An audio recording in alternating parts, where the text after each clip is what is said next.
Virgin Most Powerful Radio, sharing the gospel with clarity and charity.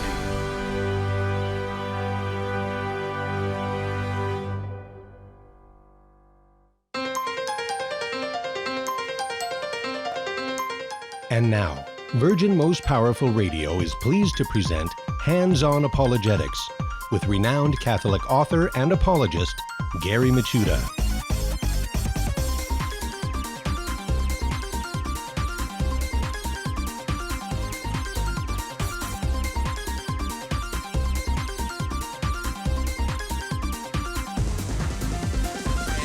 Welcome, everybody. Hands-On Apologetics. You have entered into Virgin Most Powerful's Apologetics Dojo. I am Gary Michuta, your host and sensei for this hour, where we explore how to explain, defend the faith with clarity, charity, and confidence. And it's great to be with you. Hope everybody had a great weekend. Got a great show in store for us because we're going to have our very good friend Christine Flynn come on the show. The Catholic Mama is coming into the dojo, and we're going to be talking about, really it's a show to help Catholic newbies kind of get acclimatized to the church. Many people and come into the church, and although they believe it's true, they have studied it, they've began praying with the church, nevertheless there's always this extra hill to climb to start doing things Catholics do and start living an authentic Catholic life.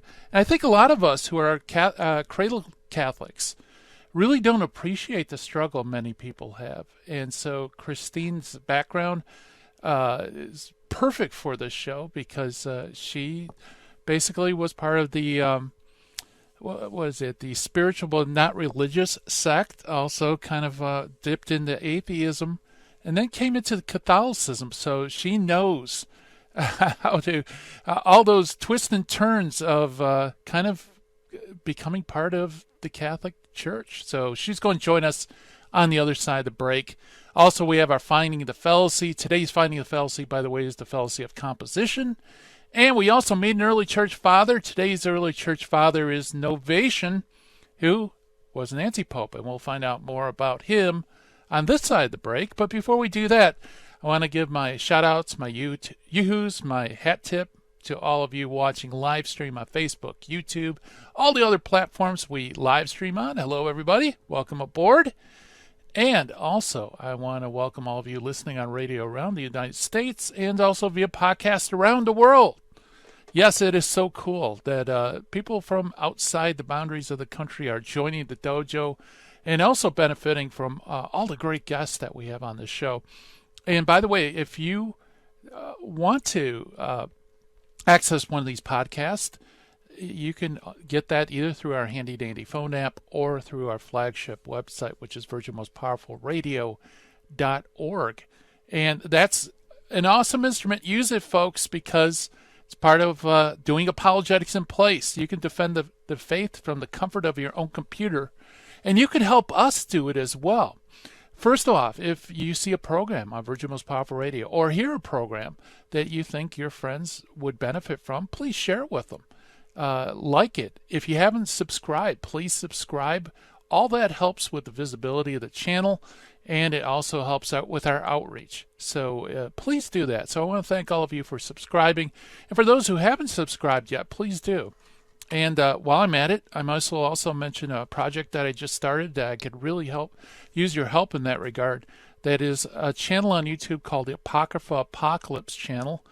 And I am uploading all sorts of information-packed content that you won't find anywhere else, I think, on the web regarding the Old Testament canon, and specifically 7 books that are not found in Protestant and Jewish Bibles, but are found in Catholic and Orthodox Bibles. In fact, today I'm doing research. I'm putting some videos together on the internet, and man, I have to tell you, there's really, really bad information out on the internet.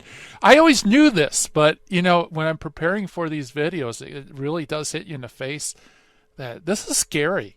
And I think just for Christianity in general, we need to get our act together.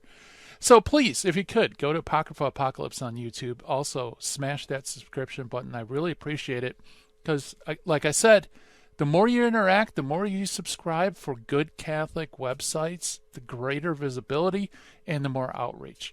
So that being said, thanks in advance for that. So why don't we jump to the Finding the Fallacy for today? Today's Finding the Fallacy is the fallacy of composition. Fallacy of composition. Well, what is it? Well, basically, it's an error of assuming that what's true for a member of the group is true for the group as a whole. Okay, so if you run into, let's say, a really angry Lutheran, and you assume because you ran into an angry Lutheran that all Lutherans are angry, you'd be committing the fallacy of composition, right? Or any individual or individuals, you could even do a few individuals and then project that onto the whole. That's really an error of composition. And by the way, this is one of those Finding the Fallacies that really has a tie into life, because a lot of prejudice comes from this fallacy. We might run into somebody of a particular skin color or whatever, or maybe even a few of them, and just assume or project it on a whole group of people when that isn't necessarily true. And chances are it probably isn't true at all. But it's interesting, these fallacies, these ways of incorrect thinking really does make life miserable for us in tangible ways. And so, it's good to know. Beware of the fallacy of composition. Okay, that was a pretty straightforward fallacy indeed. Why don't we jump to the early church father for today? Today's early church father is Novatian, who just so happens to be an anti-pope who reigned between 251 and 258 AD. And we'll talk about what an anti-pope is in a second. We first meet Novatian.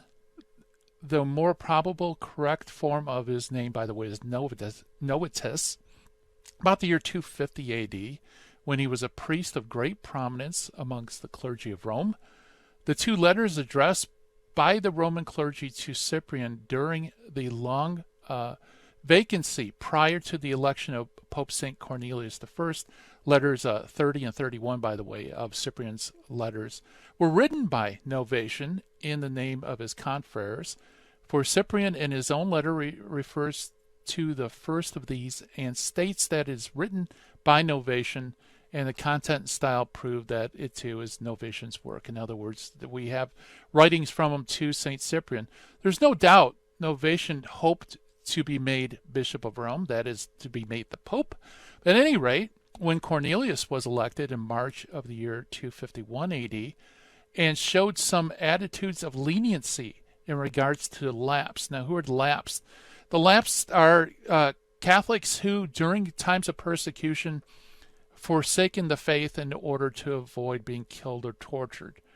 And after the persecution died down, they wished to be reconciled to the church.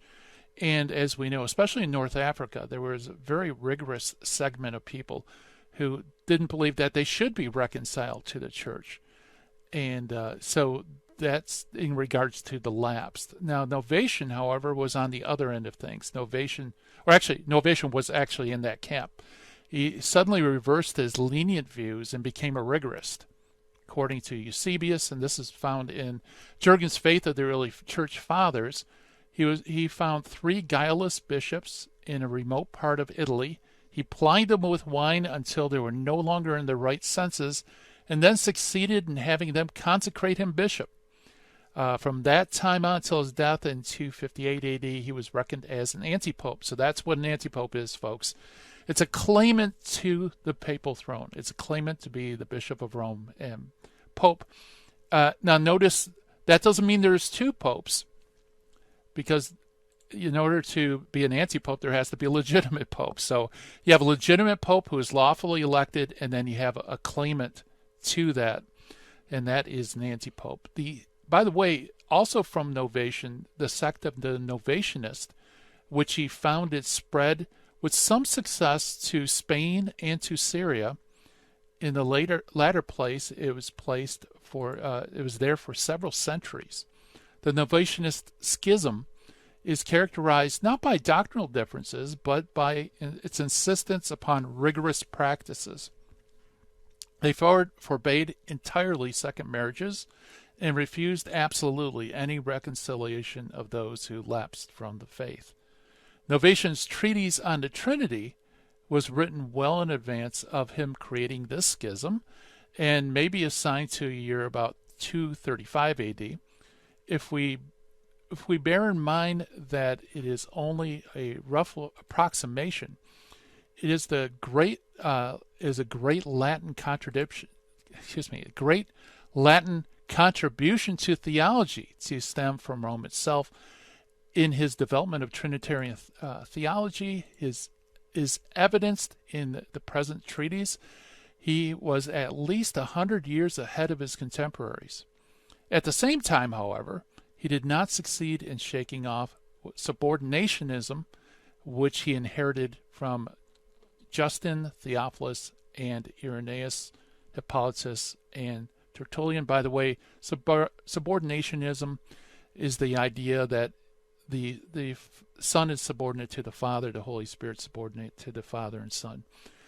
In fact, some respects his subordinationism is even more deeply seated than theirs, and his fear of ditheism makes the Logos a kind of temporary manifestation of the Father, unto whom finally he will return again. The text of the treatise, by the way, owes its preservation. Now, this is interesting. I love these little quirks of history. The only reason we have the Trinity from Novatian is because it was accidentally included amongst the works of Tertullian. So you have the spurious writing of Tertullian from Novatian that gets copied over the centuries, and then lo and behold, guess what? It turns out to be this quote-unquote lost work of Novatian. So lots of cool stuff, and that is our early church father for today, Novatian. Coming up next, we're going to be chatting with Christine Flynn on Catholicism for newbies. Should be a lot of fun. Stay tuned, folks.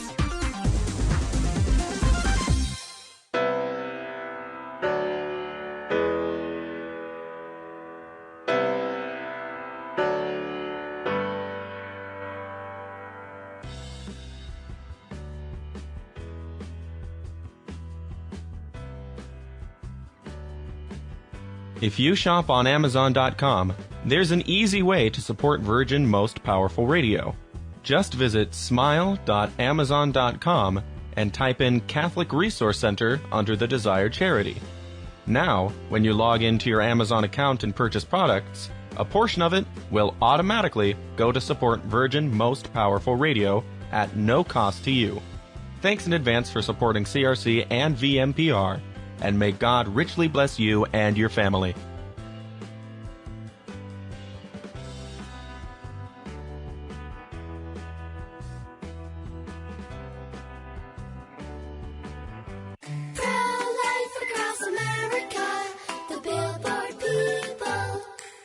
Did you know my mom's gonna have a baby?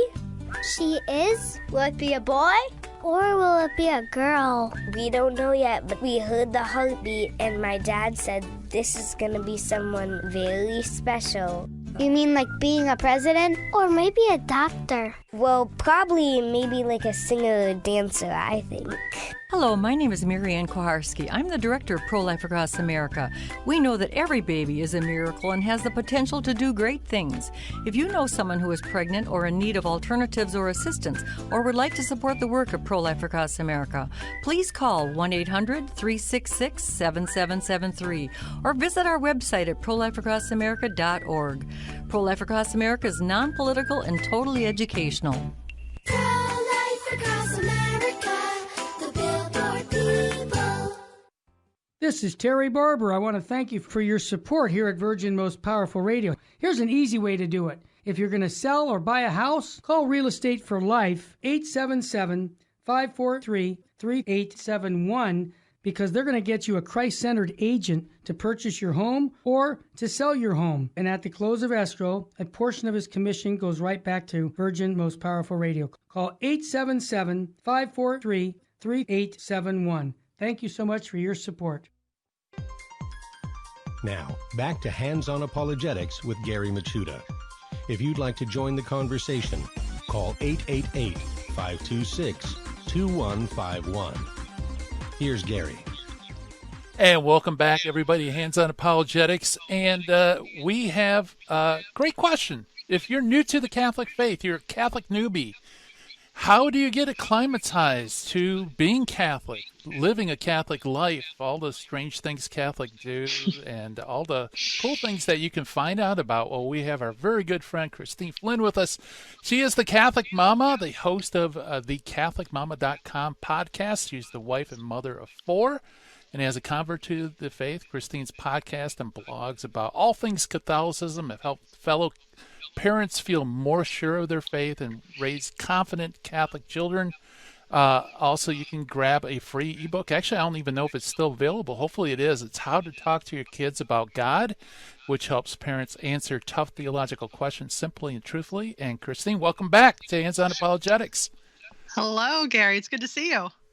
It's great to see you, too. So the ebook is available on your site? Yes, it's still there. I've been meaning to go back and update it with new questions because as the longer we've been Catholic and the older my children are getting, we have new questions that they've been asking, but I haven't gotten there yet. So yes, the original is still available. Nice. So there's possible volume 2 on its way. I think there's maybe 10 to 15 questions on there. There's certainly more questions than that someone could ask their mom or dad about God. So yeah. Hey, that's the best kind of books, those that grow organically just from everyday life. You know, your kid asks a question, you just jot it down, and, very helpful, very helpful. Well, Christine, it's been a little while since we had you on the show, and I think your background really feeds into your advice for newbie Catholics. Could you maybe tell us a little bit about your journey of faith? Sure. Yeah. So I've only been Catholic about 2.5 years. Christian probably for just under 3 years. So I didn't spend too much time being Christian without being a Catholic. But before that, I had grown up in a very loving, stable home that was anti-religious. Both my parents had been raised Catholic, and by the time that I was born, getting baptized or taking part in the sacramental life was completely off the table. And I grew up just thinking, oh, those poor naive Christians. That must be so nice to be so hopeful, so simple. But even still, I had all those big questions that we have. Where are we going? Why are we here? All this. Where do we come from? And without any good guidance, I just started picking up things that sounded nice and entered New Age and occult practices. Lots of dream interpretation, Ouija board stuff, just all around. Just making it up as I went. No objective anything. And but over time, life happens and bad things happen, and I really had no good explanation for suffering, at least one that didn't hold up over time. And so thinking that evil and suffering exists, therefore nothing good can exist or have there just wasn't a reason for either one to exist. It was all just happenstance. And along with my husband already being an atheist at the time, I found myself going that route as well, and just getting mired in cynicism and extreme skepticism. But eventually, we've talked a lot about this, and I know your listeners are probably well familiar with Pat's story as well. He came out of his atheism through a study of philosophy. It was very helpful to me to come out of my atheism through a study of history and see that Jesus was actually a real person, not just a spiritual guru or a legend. And then once I got to Christianity, it took a while, took about 6 months, but Catholicism, once I understood what Catholicism was about, and it wasn't just a lot of, dressing up and incense and, just making it seem more self-important. I understood what the Mass was about. I had to become Catholic. Yeah. And so, so you actually had a much steeper climb than I think most people would, because I know many people, they would become Protestant, and then they'd move from different Protestant faiths that are closer and closer to Catholicism. Then eventually they'll swim to Tiber, where you came from pretty much atheism into Christianity and then straight into the church. Yeah, and it really wasn't that. I mean, I remember we went to our first Christian church service. It was a Lutheran service over Thanksgiving weekend in 2017. And then I was I was baptized in the Catholic Church at Easter Vigil in 2018. So there really wasn't, and I think it was only a couple of weeks before that that I realized that I was a Christian at all. So it was God made very quick work of me. It was a long road to get there. And then there was that steep, like you said, a very steep ending hike at the very end there. But once I got in, once God got into my heart, he made very quick work. Yeah. Now, when you came into the church, how many children did you have?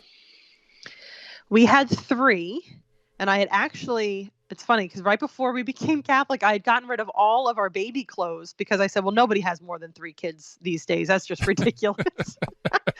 Now I'm kicking myself because we have the 4. Thankfully, my mom is very generous and has gifted us a lot of baby clothes, but I had nothing for the first year planned out, and she thankfully rebought the clothes that I had donated. But yeah, we had 3 children when we came into the church. Our youngest was 5-6 months. Okay. And then our oldest would have been about 4. Okay. Yeah. So essentially, you're still a young family, but I imagine you had a kind of routine of ways of doing things, that the family functioned. When you came to the church, was that a momentous change, or was it gradual or natural? The biggest problem with our routine that I had was getting the children to church, especially because it was, colder weather in the Northeast where we were at the time. I mean, now we're in the Midwest, so it's colder now. But in November, we started going to church. December, January. The cost benefit ratio of getting everybody to find socks and shoes and coats and get out of the house, making sure it was early enough, and getting the car cleaned off of all the snow. It did not make a lot of sense to me, and I hated going to church at first. And then to rally or corral all the kids, make sure nobody's running off or screaming or throwing something at the priest or even at the big. Actually, we really did love sending the kids off to like the children's liturgy of the word at first, just to have some quiet time in prayer during the mass, or even when we were going to the Lutheran service for a few months. Just sending the kids to Sunday school was a welcome relief because I really just could not see the benefit of getting myself up and dressed and everybody up and dressed to go to church. That was hands down the hardest thing for me to understand. The more Catholic I became, mm-hmm. the more I understood the mass. Then it switched to me just being annoyed all the time, to me actively trying to get to church more often. And then that's when we started going to daily mass, even with young children. But I got to tell you that those early months of going to mass or church in the cold weather especially were brutal to me. I couldn't stand it. Yeah, I totally relate. And because if you don't go to church and you want to go to the mall or something like that, you go at your convenience when everybody's all dressed and ready to go, and there's no special effort. But to go to early mass with the family, I've been there, and that is a struggle. It's amazing how kids can lose items of clothing that you would think is impossible to lose. It's true. Shoes. How do you lose a shoe? Although, occasionally I'll see one child's shoe on the side of the road. I'm like, oh, I feel that. I'm sure that one shoe is driving their parents crazy. And the one thing too that made it harder is that both Pat and I we didn't have a good understanding of the mass in such a way, or keeping the Sabbath holy, or making sure that this was a family event. Pat owns his own business and works out of the house, and a lot of his work though was done like in coffee shops. And so he would sometimes skedaddle off to a coffee shop or something on a Sunday morning and do work leading up. And then he would just meet us at church, and I would have to corral all the kids. So there was this tension. Neither of us understood, the family aspect, how important it was to get there together. And he changed his mind. No, with some help from me about making sure that we were doing this together. But once it felt like we and everybody got more used to going, and also our kids got slightly older, um, it was a struggle at first. It was a really big struggle. So I get messages occasionally online from moms will say, I took all three of my children to mass by myself, and I'll get like a play-by-play of this crazy things that their kids did during mass and the embarrassing things. But I love it because they still go.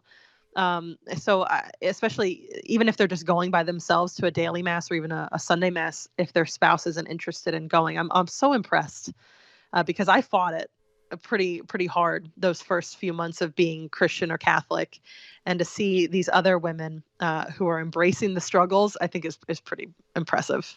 Yeah, yeah. It's so helpful with, for example, our Monsignor. We'd apologize every Sunday because religiously we'd be 5 minutes late, 4 minutes. No matter how early we tried to prepare, we'd always be late. And he thanked us because he knew that it's a struggle. And of course, the evil one also, it has its hand in it sometimes too.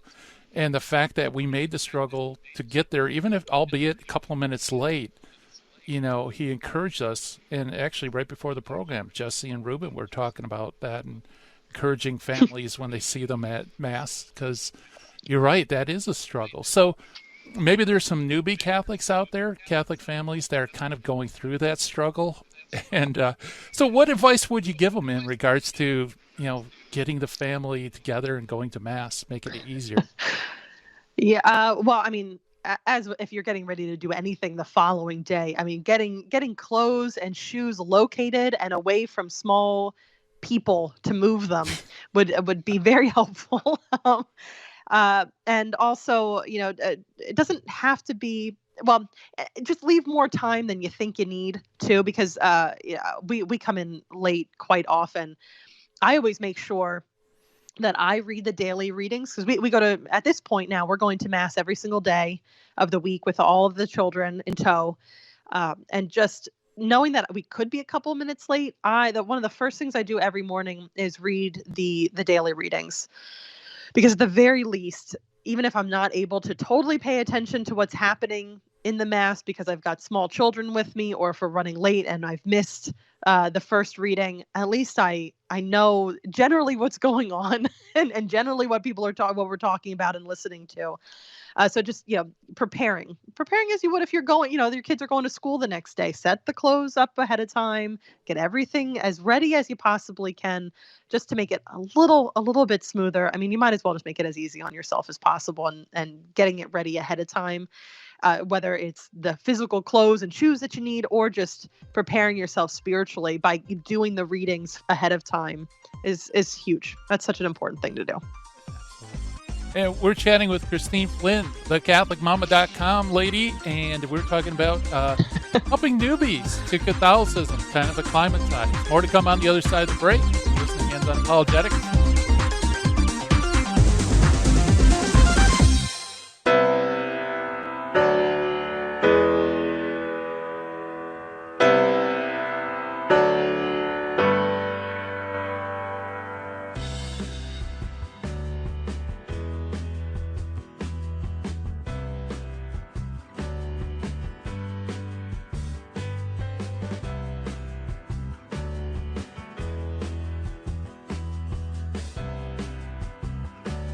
Logan, what has Virgin Most Powerful Radio done for you?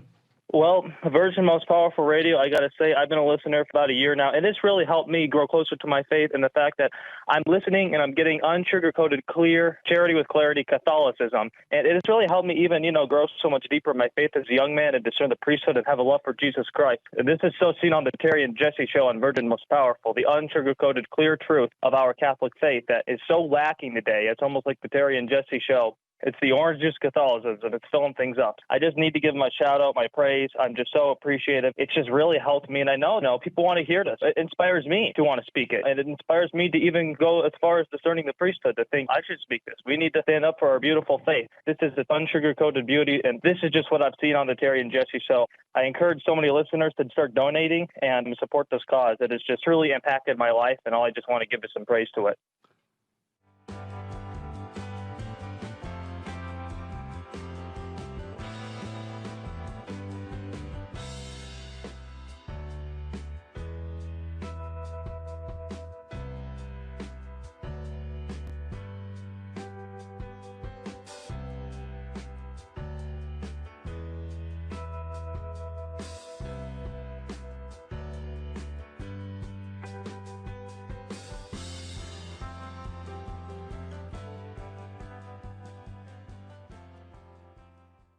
Buying or selling your home or your business property? This is Terry Barber. Real Estate for Life underwrites the Terry and Jesse Show.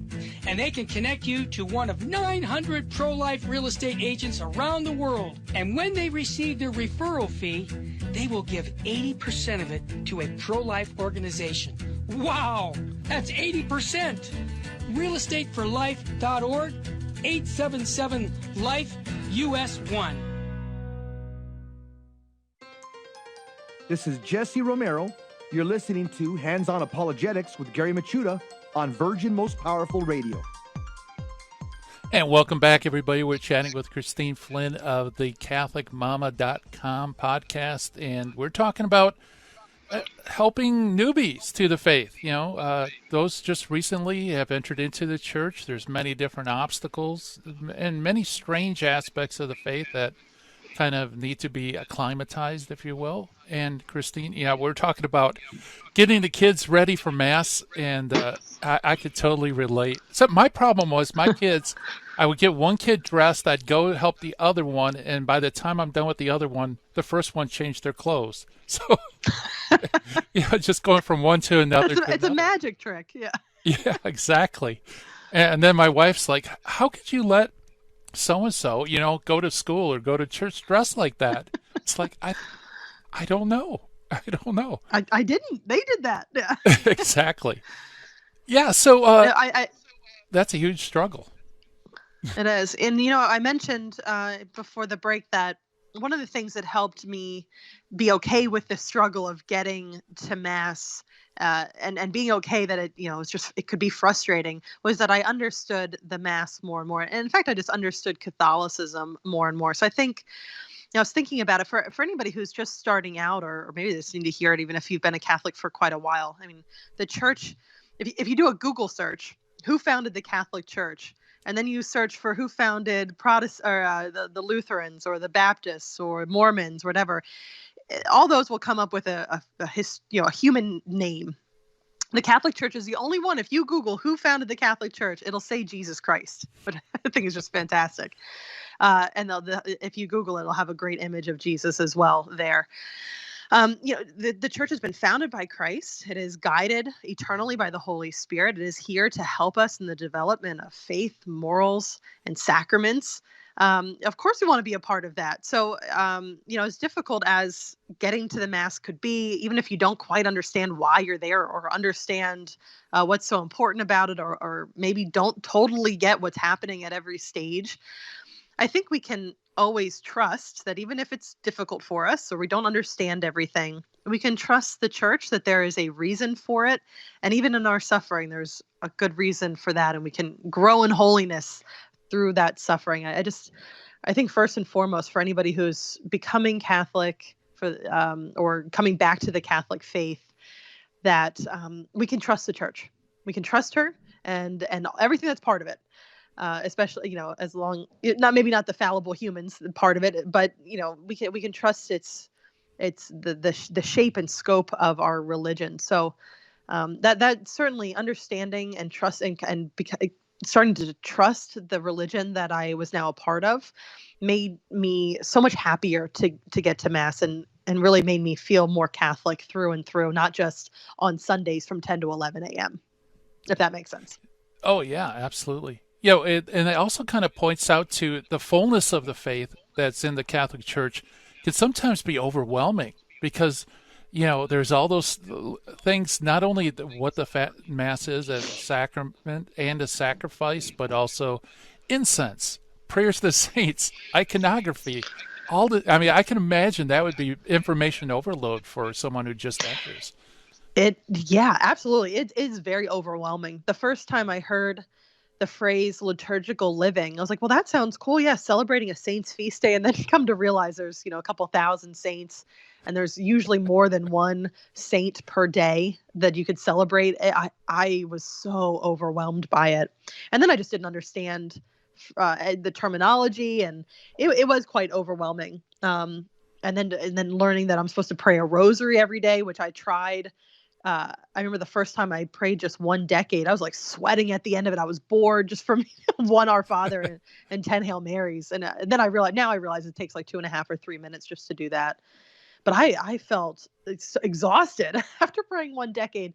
I mean, all of this stuff, the Catholic faith, God will take us as we are, but it doesn't mean that we're just to stay where we are. It is to elevate us. Our whole faith really pervades our entire lives and lifestyles.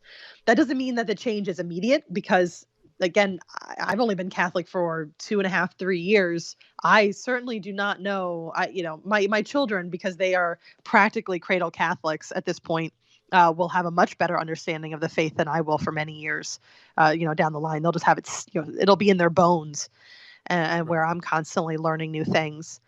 But it's little by little. You just add it. For most of us, it's not going to be, the conversion is not going to be as overwhelming as St. Paul's. It is going to be kind of a trickling in, and kind of this osmosis understanding of the faith and all the practices, and like you said, like the images and the prayers and the first time I heard a novena, I mean, it can be so overwhelming. Sure. For anybody who's starting off, just relax. It'll come. If you do the spiritual reading, if you just keep going to mass, ask questions, make Catholic friends.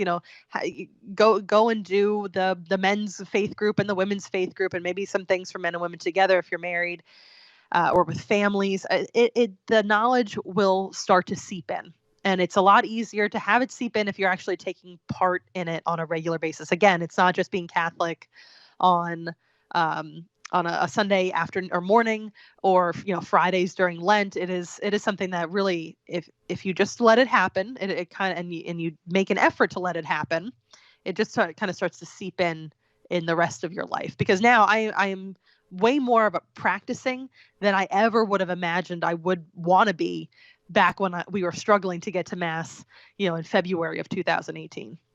Yeah. And there seems to be a kind of tipping point where something might be a struggle. It's hard. It's like you said, when you first started learning prayers, it's hard to, get that discipline down. But once you do, then you can move on to even more deeper prayer, different kinds of prayer.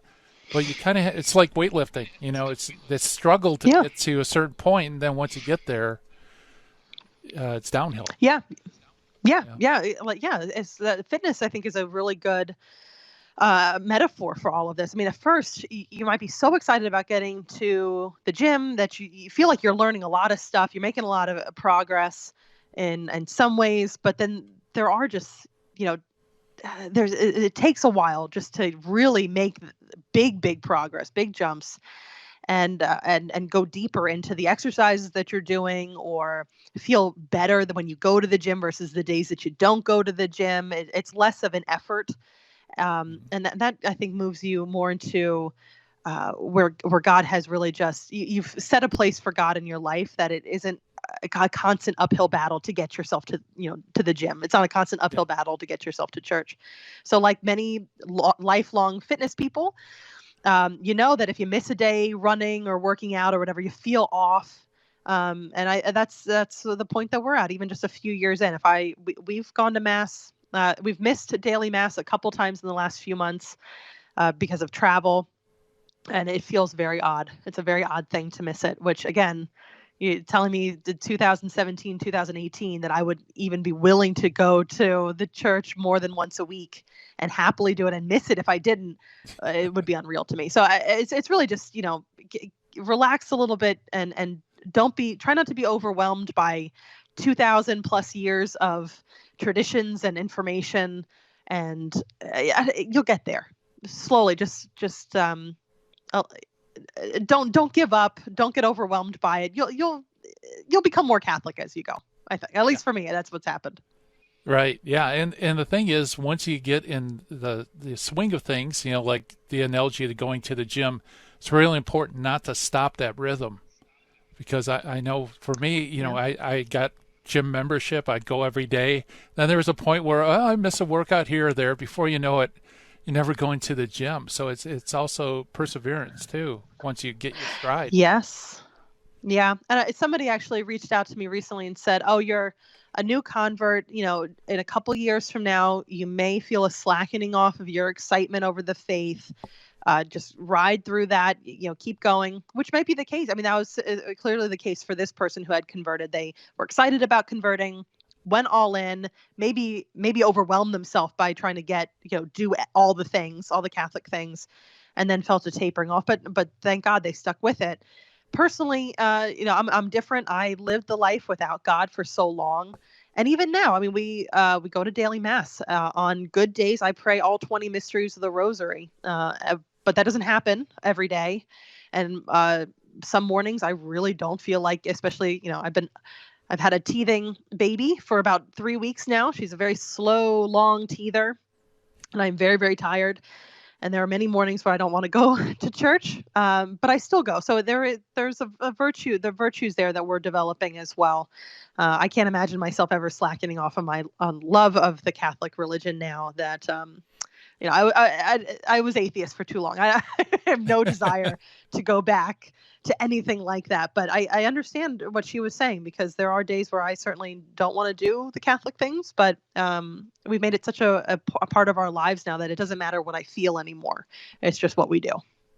Yeah, well, there's also an analogy to love. I mean, love changes. It expresses itself differently at different stages. Like the love I had for my wife when we first got married was one kind of love, and it's deepened and changed, and it might manifest in different ways now than it did before, but it's still there, and it's stronger than ever, Yeah, it's a really good analogy for it. I would absolutely agree. It's not just the exciting love that it might have been at the very beginning, but it's a much deeper, a much deeper love than it was at the beginning as well. So, I mean, that's a beautiful thing. Our relationship with God. I mean, he's alive. This is a living God. This isn't a God of the past only. So, as with things that are alive that you love, that changes over time, and if you do it right, then it grows. Yeah, for sure. Absolutely.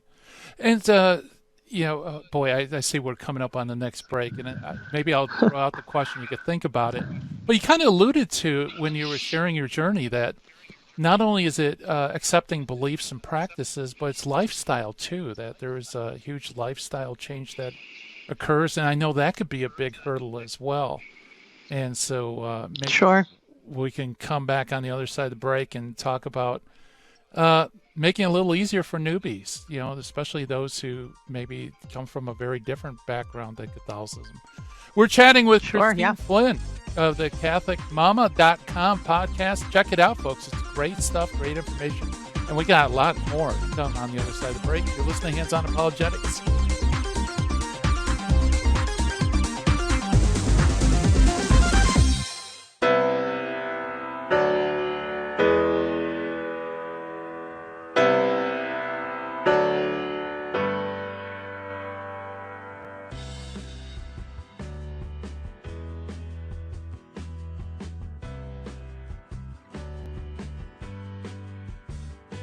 We got Ernesto from Long Beach. I just wanted to comment, and I just wanted to thank you guys. And I kind of wanted to encourage people that are listening, maybe that are not donating, because honestly, I got to be honest, I used to think you guys were a little too over the top. Yeah.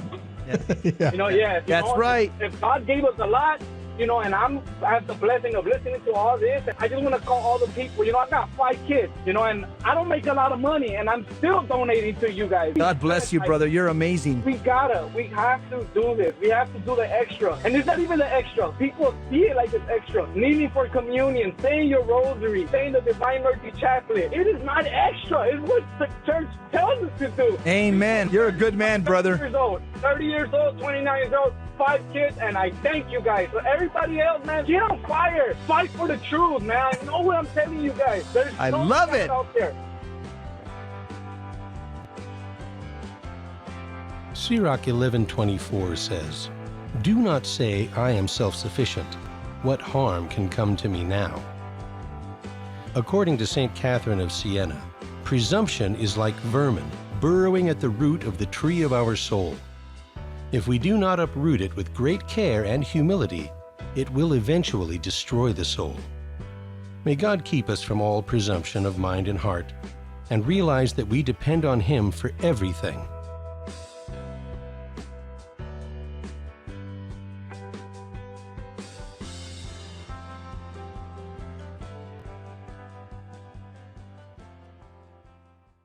Buying or selling your home or your business property? This is Terry Barber. Real Estate for Life underwrites the Terry and Jesse Show. And they can connect you to one of 900 pro-life real estate agents around the world. And when they receive their referral fee, they will give 80% of it to a pro-life organization. Wow, that's 80%. realestateforlife.org, 877-LIFE, US 1. Now, back to Hands-On Apologetics with Gary Machuda. If you'd like to join the conversation, call 888-526-2151. Here's Gary. And welcome back, everybody, to Hands-On Apologetics. And we're chatting with Christine Flynn of the CatholicMama.com podcast. And if you're a Catholic family and you'd love to get material about living the Catholic life as a family, highly recommend go to the CatholicMama.com podcast. Check them out. And Christine, well, I gave you a little bit of a teaser beforehand. That Catholicism also involves a change in lifestyle, and that might involve changes in life ethic, but it can also involve changes in changing friends, maybe not watching or doing the things you used to do, or maybe even some that are beneficial. Some might have been Protestant and they loved their congregation. They had lots of friends that encouraged them, and then they're gone. And so that's a huge lifestyle. So, let's bat that around a little bit. Well, the first thing that came to mind is you mentioned how many children I had when we converted, and versus we have 4 now, and I thought we were completely done. And then come to find out the church's teachings on natural family planning or just theology of the body, the sacrament of marriage, and that changed some things for us, and realized that we had absolutely no reason not to. Children are a gift and a blessing, and we have no psychological or financial reasons to not welcome more children. So we now have 4 children, and when I got rid of the baby clothes after our 3rd was born, I was a little sad about it, but I said, no, nobody ever has this, no sane person has more than 3 children these days. And now every time my turns one, my youngest is about to turn 1 on Friday, I start getting baby fever. So I'm now excited because I'm Catholic and excitedly Catholic, I can say to anybody that I am happy to receive as many of God's children as he wants me to have. So, but that was a huge difference for both of us. Pat and I really had to come to terms with just the purpose of sexuality and change, our plans for the future. I used to count down before I was Catholic. I would count down the years to when I would have my life back, is how I would refer to that. Like, okay, in 10 years, my oldest can babysit the rest of them. I can, it'll be easier to take weekends away and travel. And, okay, I'll still be in my 40s when my children are adults, or whatever it was. I was just constantly counting down to some grass is greener type of future without children. And becoming Catholic and studying the theology of our faith has made me it's just changed, everything. It's actually changed everything, but especially around children, and has made me a much better mother, and much kinder and gentler as well. But so just especially, I know a lot of, especially in our present day, I hear again from a lot of women through my podcast who say, "Oh, my husband says, why does the church get to decide this about our life in the bedroom? And why should the church get to decide how many children I have, et cetera, et cetera?" But it's not really the church that's deciding any of this. It's what God has set up for us as part of, because he knows what's best for our own flourishing. So the change in perspective about contraception, natural family planning, the number of acceptable children, that had changed 100%. Yeah. So I know that can be very difficult for people, especially those who are used to, say, using contraception, or their husbands have already had procedures, or it does. The life of we all have sin in our lives, and sin can be very, very complicated and messy for people who are thinking about becoming Catholic, but maybe they were married previously, or maybe they are divorced. What about communion? I mean, it can become a very messy thing in converting and changing lifestyle. I don't have a really good answer as to how to unravel the knots that sin causes in each person's lives, especially as they want to either come into the faith for the first time or just go more deeply into the faith. But I think taking it part in all the sacraments that you can, as often as you can, and finding good holy priests as friends and confidants will really help in getting you there, wherever there is from where you are now. Whether it's that you can't take, like in the first few months that I was Catholic, I couldn't, or I was going to church, I wasn't baptized yet, I couldn't take communion. And then my husband was taking communion, but he had to stop because our marriage wasn't blessed. So there might be a real hunger there if you are converting and not able yet to be in the fullness of the church. But I would just, remember that hunger. If you are becoming Catholic, remember that hunger, because I know a lot of us felt that again, or for me, for the first time during quarantine and not being able to go to church, we felt that hunger. And I was very well versed in that hunger for the sacraments, and because I'd been going to Mass and trying to be Catholic without having yet been baptized or confirmed. Yeah, absolutely. And what about those other attachments too? I mean, it does involve a change in lifestyle, different circles of friends. Oh yeah, we lost a lot of friends for sure. We had a lot of friends who very irreligious, anti-religious, no interest in it, thought we were crazy, even though we weren't forceful in trying to evangelize them. But suddenly crucifixes and religious art are showing up at the house, and we're not using curse words anymore, telling dirty jokes. So that did, or just the levels of drinking alcohol. I mean, all this stuff. We just became, I don't know, more responsible, I guess, and holier in a way. But I don't think that we were off-putting to anybody. But still, there was not that. We just grew apart. You want virtuous friendships, and I think once you become Catholic and you realize that not all those friendships are virtuous, and they will never be virtuous. They're more like, here I hang out with this friend because we have fun drinking at a bar together, is not the same as here's a friend that helps me grow in my faith, and we like to get together and drink beers every once in a while. Like that, there's such different friendships there.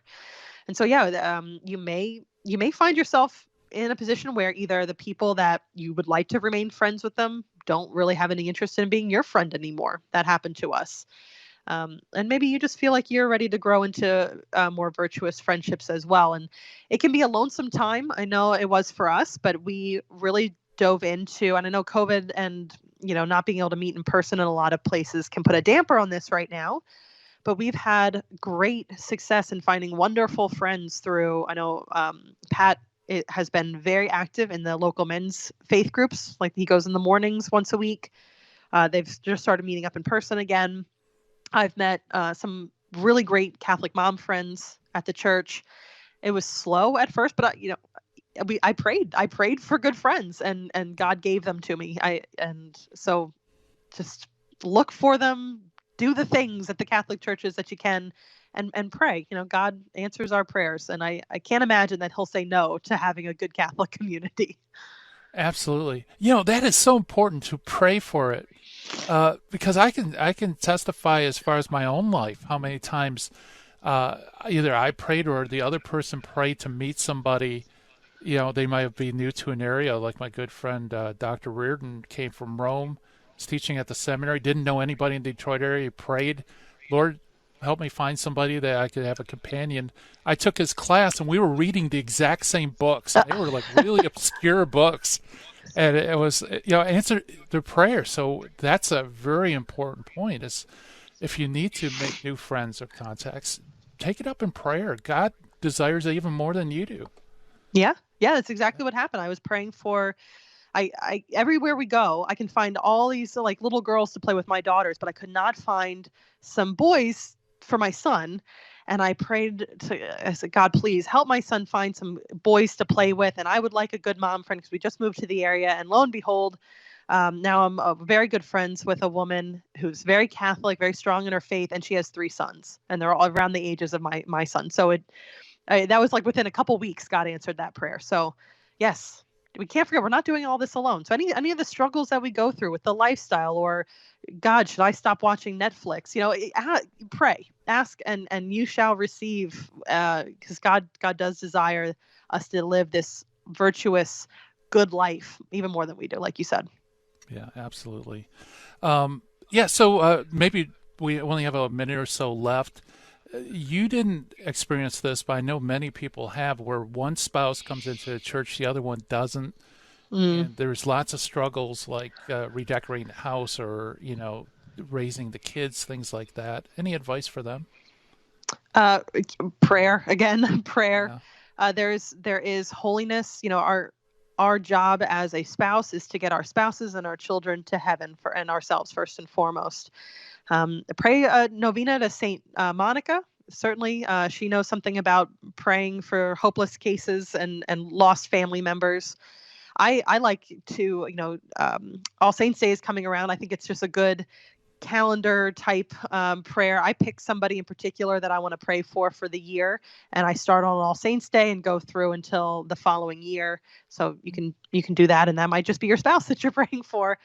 But there is at the very least, as you pray and try to live as Catholic as you possibly can and charitably as you possibly can, there's holiness there, and that is helping you get to heaven at the very least. So and who knows how this will work on hearts. I think we have to play the long game when it comes to our family members. It might, I had a lot of women who messaged me saying, I wish my husbands would take part in this. They have no interest. They don't want to be the spiritual leaders of the house. What do I do?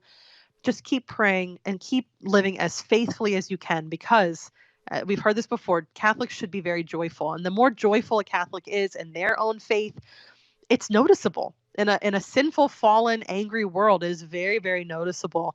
And at the very least, even if your spouse is anti-religious or whatever, your growth in holiness while handling that suffering will be immense. Yeah, absolutely.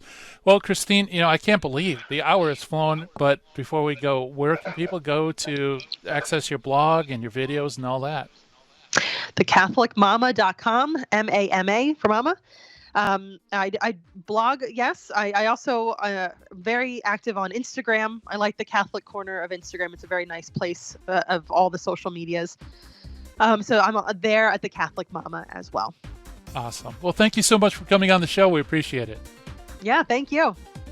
All right, Christine Flynn, check it out, thecatholicmama.com. Great stuff, and you deserve it to yourself, especially if you're a Catholic family, to access this information. Well, it's time for me to shut down the Midwest Command Center here, turn off the dojo lights. Thank you so much for tuning in. Coming up next, the Terry and Jesse Show. You don't want to miss it. High Impact Catholic Talk. Thank you so much for listening. God willing, we'll be back again tomorrow to do this thing we know as the Apologetic. Bye-bye, everyone. In the 1990s, I lived and worked in Hollywood. But when my wife Betty's mom took ill, we relocated to Orange County. And it was during this time in our lives that I converted to Catholicism. Once my eyes were opened to the truth, I couldn't learn enough about the faith. But I had less free time than ever, especially with a long commute. That's when I discovered the real value of Catholic audio. Listening to cassette tapes transformed my daily commute into a miniature retreat. And that's the beauty of Virgin Most Powerful Radio today. Since the podcasts are archived, you can listen anytime on our smartphone app. I know how listening to Catholic audio can bring you closer to Christ and His Church. So I encourage you to visit the App Store or go to vmpr.org and download the app today. It just might change your life. I'm Matthew Arnold for Virgin Most Powerful Radio.